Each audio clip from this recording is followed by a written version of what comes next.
Nako, Dave pabalikin pa dahil dito. At Ty Tekram na iyak may naalaala. Magandang araw at isang mapagpalang araw po sa inyong lahat mga ka-Tekram community at pati na rin sa Team Kalingap community. Sana'y hindi nyo po makalimutan na mag-like sa video na ito.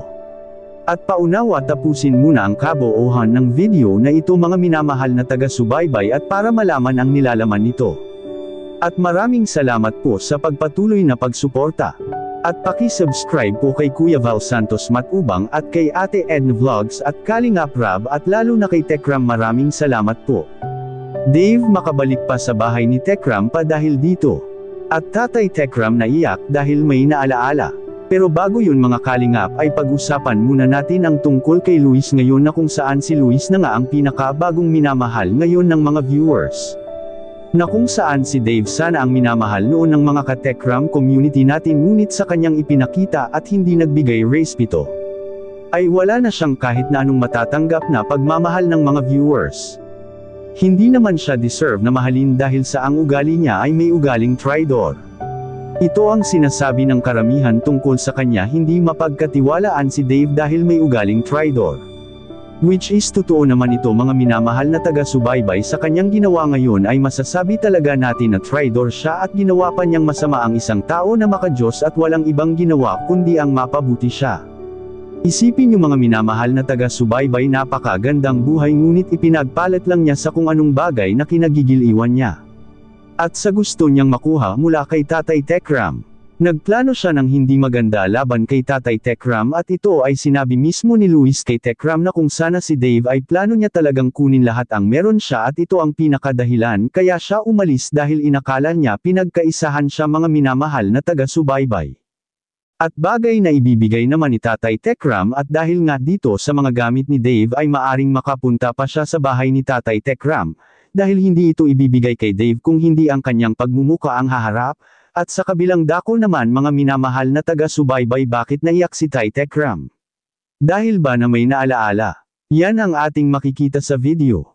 At kagaya nung pamimili namin pa birthday shopping ni Tita Evangeline, sa pilitan pa ho talaga yung pakikiusap. Tapos si Nanay Jack pa yung nagano ng mga iba.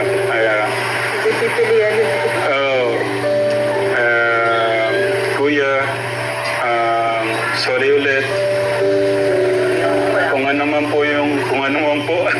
yung alam ko hindi tama din naman. Pero iniisip ko kasi yung buhay mo eh. Kaya mas mahalaga sa akin yung buhay mo. At ayaw ko namang managot sa kay nanay kung ano man yung mangyari. At alam ko may dahilan ng ating Diyos kung bakit nangyari yun. Naniniwala ako doon. Kasi hinihingi ko nga kay God yung gabay, di ba? Yung gabay, paano kayo mapalaki ng tama. Lahat na ayon sa ating kagustuhan ng ating Diyos para mas mapabuti kayo.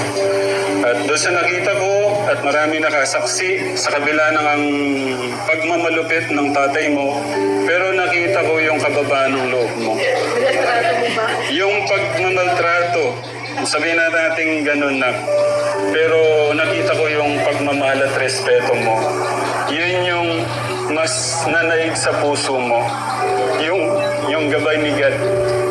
Gusto mo yung respeto manaig pa rin. Yung pagmamahal mo sa amin. Kaya thank you Kuya.